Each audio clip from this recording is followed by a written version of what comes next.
Meu nome é Fabiana, e essa é a história de como o Carnaval do Rio de Janeiro destruiu meu relacionamento de 7 anos. Tudo começou em fevereiro de 2023, mais precisamente no dia 17, quando meu então namorado, Ricardo, decidiu que iríamos curtir a folia pela primeira vez juntos. Ele sempre foi mais reservado, mas naquele ano, insistiu que queria viver a experiência completa. Eu, animada com a ideia, mal podia esperar para dançar nos blocos de rua e ver de perto a magia da Sapucaí. Mas o que eu não sabia é que aquele carnaval seria o início do fim do nosso amor. Chegamos ao Rio cheios de expectativas. A cidade estava pulsando, com música alta, cores vibrantes e uma energia contagiante. No primeiro dia, fomos a um bloco em Copacabana, e tudo parecia perfeito. Ricardo estava mais solto do que nunca, dançando e sorrindo como se não houvesse amanhã. Eu me sentia a mulher mais sortuda do mundo, até que percebi que ele não estava mais ao meu lado. Procurei por ele por quase 1 hora, até que o encontrei, dançando com uma mulher que eu nunca tinha visto antes. Ele riu, dizendo que era só a alegria do carnaval, mas aquela cena ficou gravada na minha mente. Se você já passou por algo parecido, sabe como dói. E se ainda não passou, continue comigo, porque a história só está começando. Nos dias seguintes, tentei ignorar o que havia acontecido, mas algo em mim já não estava mais bem. Ricardo parecia cada vez mais distante, sempre com o celular na mão e sorrisos misteriosos. No dia 20 de fevereiro, ele sugeriu que fossemos a Sapucaí assistir ao desfile das escolas de samba. Eu aceitei, achando que seria uma chance de reconectar. Mas, no meio daquela multidão, ele desapareceu de novo. Dessa vez, eu não o procurei. Fiquei parada, assistindo aos carros alegóricos passarem, enquanto meu coração se partia em 1000 pedaços.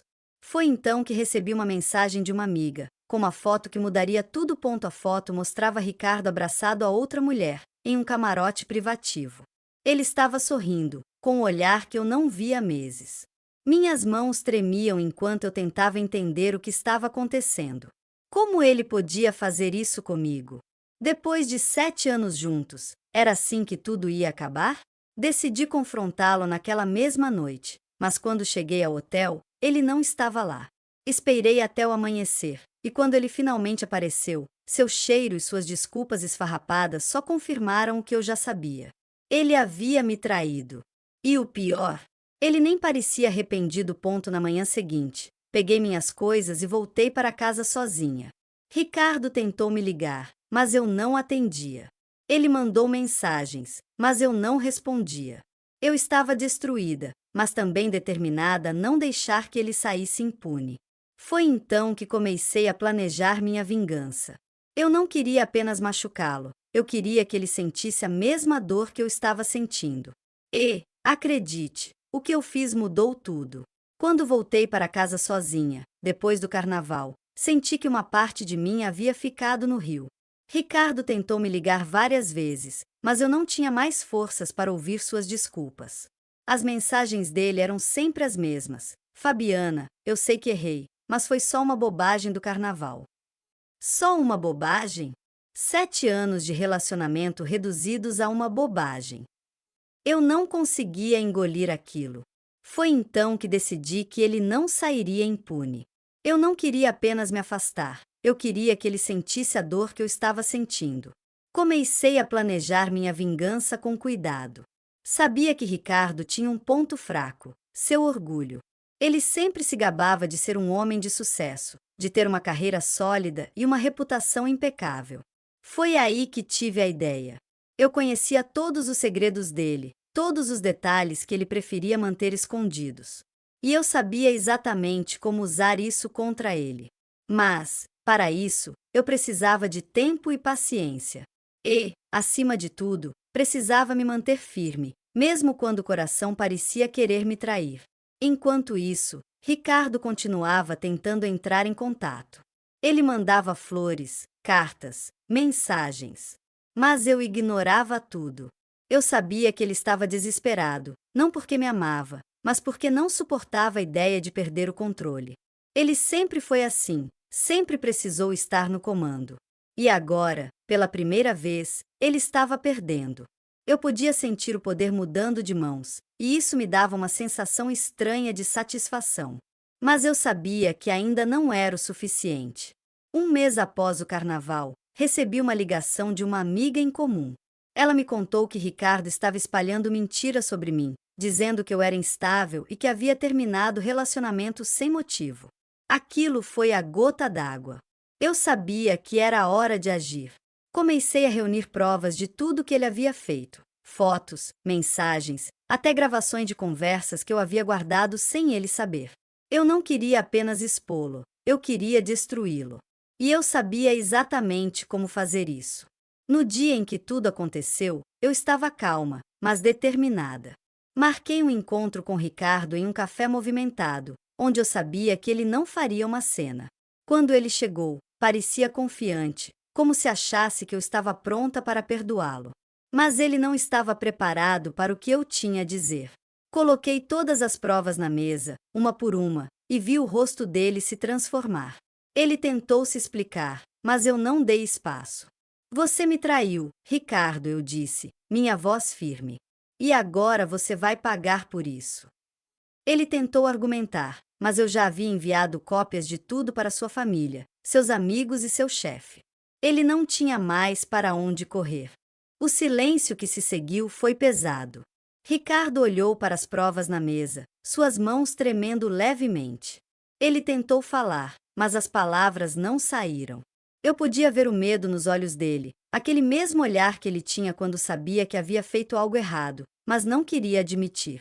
Fabiana, você não pode fazer isso, ele finalmente disse, sua voz fraca e cheia de desespero. Eu apenas balancei a cabeça. Você já fez, Ricardo. Agora é a minha vez. Ele tentou argumentar, mas eu já havia me levantado e saído do café, deixando-o sozinho com as consequências de suas ações. Nos dias seguintes, as coisas começaram a desmoronar para Ricardo.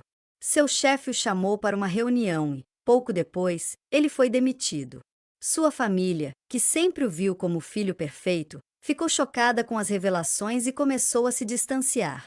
Até seus amigos mais próximos pararam de falar com ele.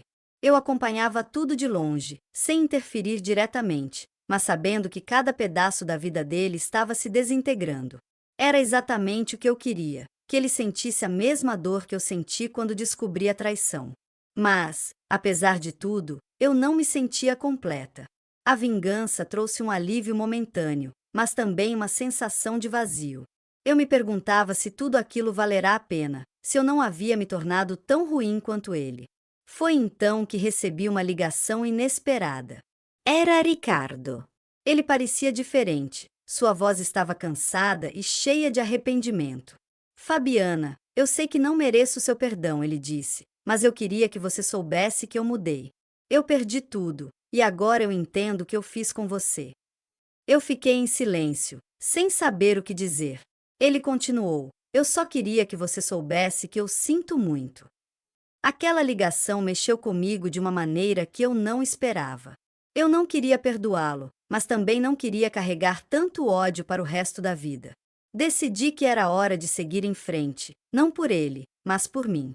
Foquei em reconstruir minha vida, em encontrar paz e felicidade longe de tudo que havia acontecido. Ricardo tentou se reaproximar algumas vezes, mas eu mantive minha distância. Eu sabia que ele não fazia mais parte do meu futuro. Anos depois, eu olho para trás e vejo que aquela experiência me transformou. Aprendi que a vingança não traz a paz que a gente espera, mas também aprendi a valorizar minha força e minha capacidade de recomeçar. Ricardo nunca mais foi o mesmo, e eu soube que ele passou por dificuldades, mas eu não me permiti sentir pena. A vida seguiu, e eu encontrei um novo amor, alguém que me respeita e me valoriza.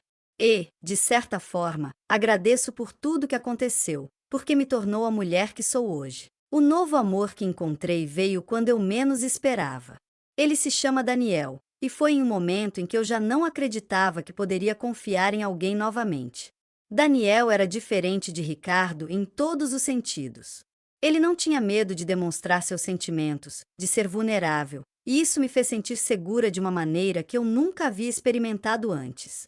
Aos poucos, fui me permitindo abrir meu coração novamente, mas sempre com cuidado, como quem aprendeu a não confiar cegamente.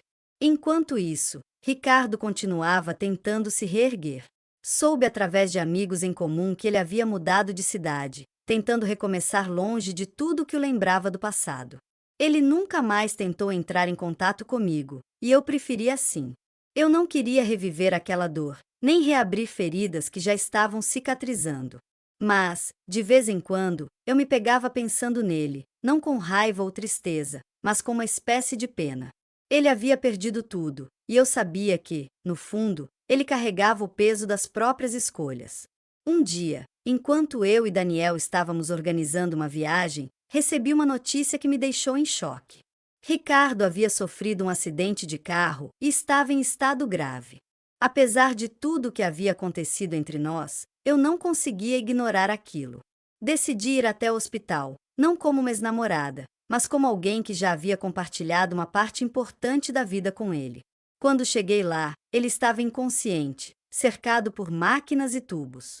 Eu sentei ao lado da cama e segurei sua mão, sem saber o que dizer. Foi então que ele abriu os olhos, por um breve momento, e me olhou. Eu vi algo nele que nunca havia visto antes: arrependimento genuíno. Ele tentou falar, mas as palavras não saíram. Eu apenas acenei com a cabeça, como se dissesse que entendia. Naquela hora, percebi que o perdão não era sobre ele, mas sobre mim. Eu precisava deixar ir toda a raiva e a dor que ainda carregava, não por ele, mas por minha própria paz. E, naquele momento, eu finalmente me senti livre. Ricardo não sobreviveu ao acidente. Quando ele partiu, eu senti uma mistura de tristeza e alívio. Tristeza por tudo que poderíamos ter sido, e alívio por saber que ele finalmente havia encontrado paz.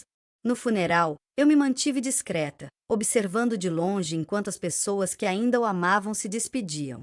Daniel estava ao meu lado, segurando minha mão, e eu sabia que ele entendia o quanto aquilo significava para mim. Naquele dia, eu deixei o passado para trás de uma vez por todas. Depois do funeral, eu e Daniel voltamos para casa em silêncio. Ele sabia que eu precisava de tempo para processar tudo o que havia acontecido. Naquela noite, enquanto olhávamos as estrelas da varanda, eu finalmente consegui falar sobre tudo o que estava sentindo. Contei a ele sobre os bons momentos com Ricardo, sobre o amor que um dia tivemos, e sobre como tudo havia desmoronado. Daniel me ouviu em silêncio, sem julgamentos, apenas segurando minha mão e me deixando desabafar. Com o tempo, eu percebi que aquela experiência havia me ensinado lições valiosas.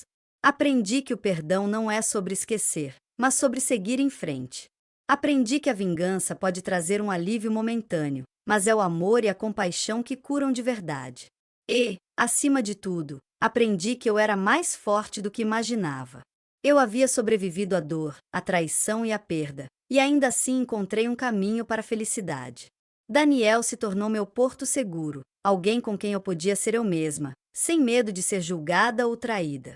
Juntos, construímos uma vida cheia de amor e respeito, longe das sombras do passado.